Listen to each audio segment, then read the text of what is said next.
Morning children, I am happy to meet you all in this science class. Today we will learn about health and hygiene. Under that we will learn about the components of food. Just a small recap about what you learned in the previous classes. You would have learned about measurements, about the living world of plants, and then about the living world of animals. I hope you enjoyed your lessons. Today we will start with this new lesson. What are some things that you like to eat? I know children, you like to eat french fries, burgers, donuts, biryani, chicken 65, lots of ice creams. Yes, but have you ever thought these two things? Do your favorite foods make you healthy? Do you choose your food by taste or by its nutritive value? Are we eating food that is good for our body, or are we eating only food that is tasting good for us? So, health. What is health?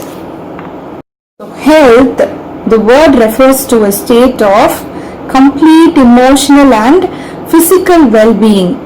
The World Health Organization WHO has stated that state of complete physical, mental and social well-being, and not merely the absence of disease or infirmity. So, health is a dynamic, that is an active and energetic condition resulting from a body's constant adjustment and adaptation in response to stress and changes in the environment for maintaining an inner equilibrium called homeostasis. And homeostasis means it is a process by which the body reacts to changes in order to keep conditions inside the body. For example, it is the temperature of your body. Okay, then hygiene. What do you mean by hygiene?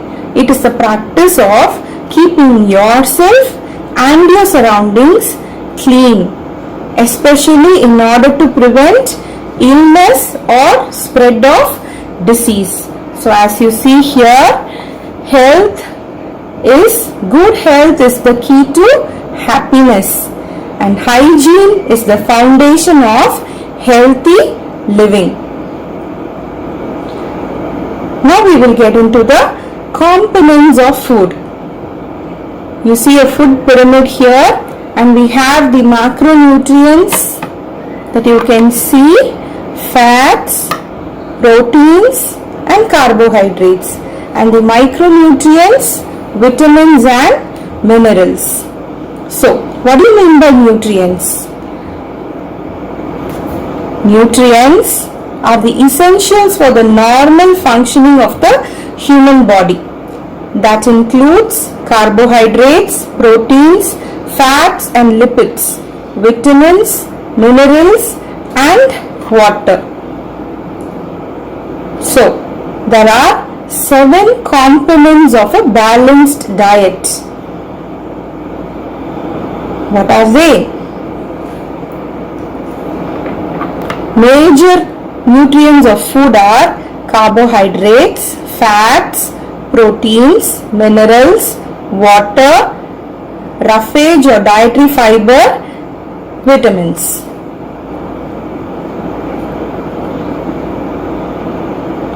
So these nutrients in our food, they are named as carbohydrates, proteins, fats. As we go one by one, we have carbohydrates first.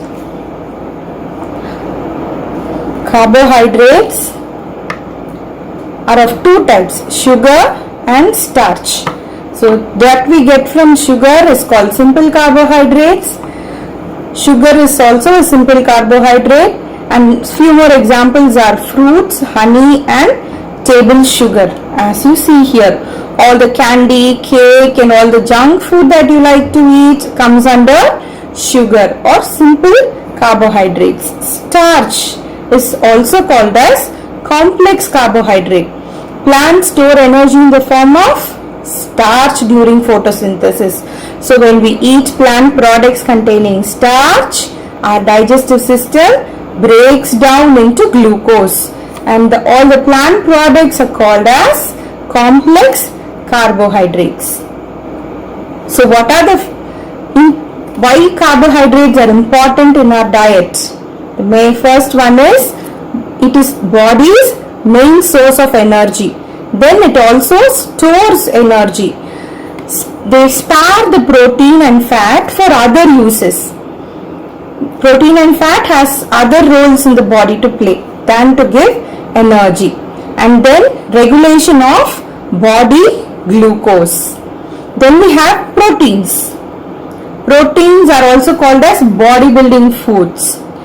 They are the building blocks of your muscles, bones, cartilage, skin and the blood. We use protein to make enzymes, hormones and other body chemicals. So, we see here certain foods which are rich in protein. Then protein provides enriched, but it is usually used to maintain and replace tissues and to function and growth. That is growth and maintenance. We use carbohydrates for energy giving. Protein also gives energy at times, but usually the body, if we have enough energy from the carbohydrates, body doesn't use that which we get from the protein. It has other roles to play. Then we have fats. Dietary fats also give energy. They support cell growth, keeps our body warm, protects our organs, produce important hormones.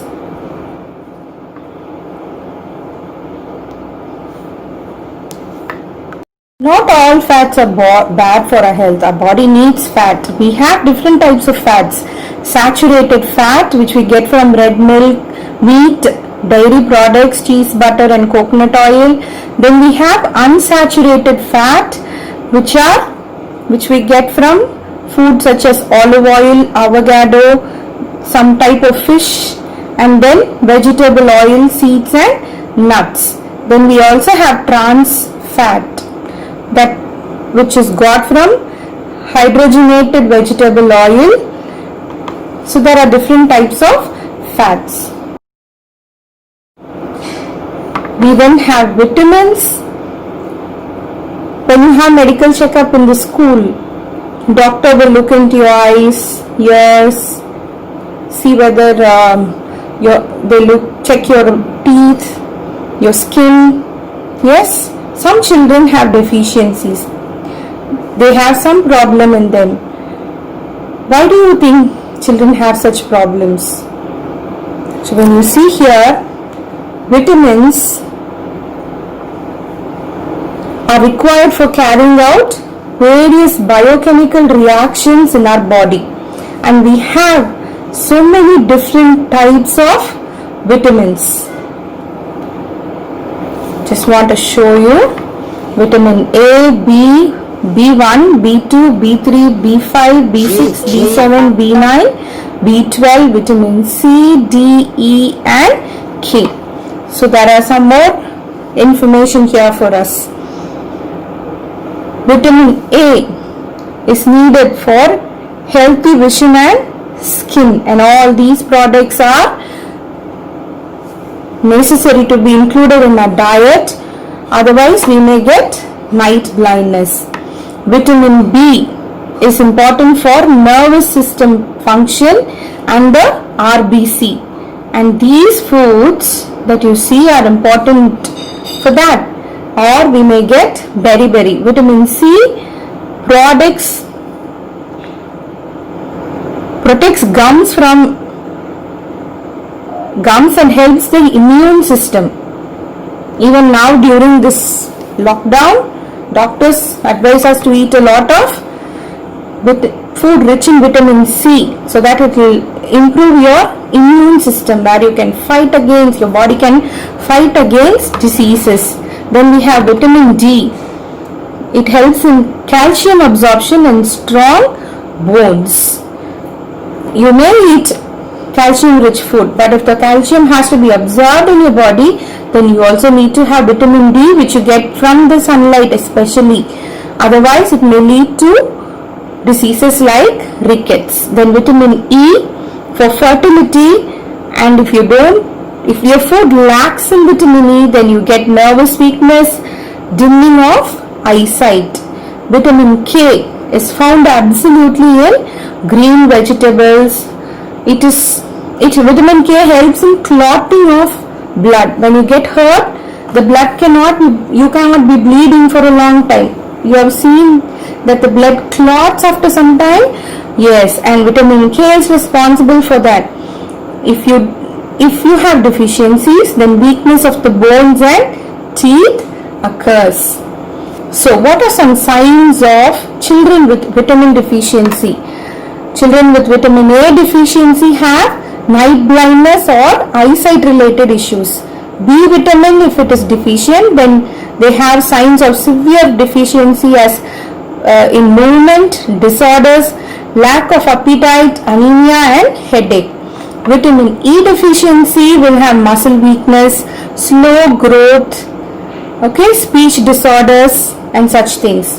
Vitamin C deficiency, bleeding in the gums, easily you get bruised. Reduced wound healing, takes a long time for the wounds to get healed. Decreased ability to ward off infections, anemia, dry and splitting of hair. Vitamin D deficiency has signs of severe vitamin D deficiency are muscle spasms, seizures, respiratory problems, soft bones and rickets. So we then have two more things which are also components of food. They are dietary fibers and water. Dietary fibers are an essential food component. It does not provide any nutrient to our body, but helps our body get rid of the undigested food. Getting rid of the waste in your body is a very important activity. If you eat dietary fiber rich food, then you don't have problems like constipation. Water, it is also a food. It helps our body to absorb nutrients from food. It also helps in throwing out some waste from body as urine and sweat. Water and dietary fibers. Then we come to the minerals. Calcium,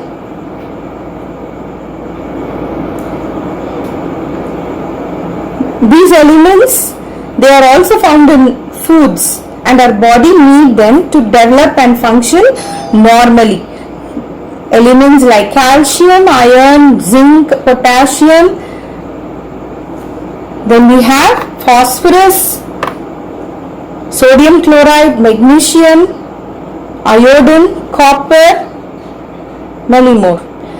The functions of minerals is to build strong bones, transmitting nerve impulse, maintaining a normal heartbeat. So, the foods are rich in magnesium. These foods are rich in iron. Potassium rich foods, phosphorus rich foods, foods high in sodium. Too much of sodium is not good. Limited amounts is necessary. Then calcium rich foods and then zinc rich foods. So friends, in today's lesson we learned to define health and hygiene, components of food and the importance of those nutrients. Stay home, stay safe, eat healthy, stay healthy. Bye.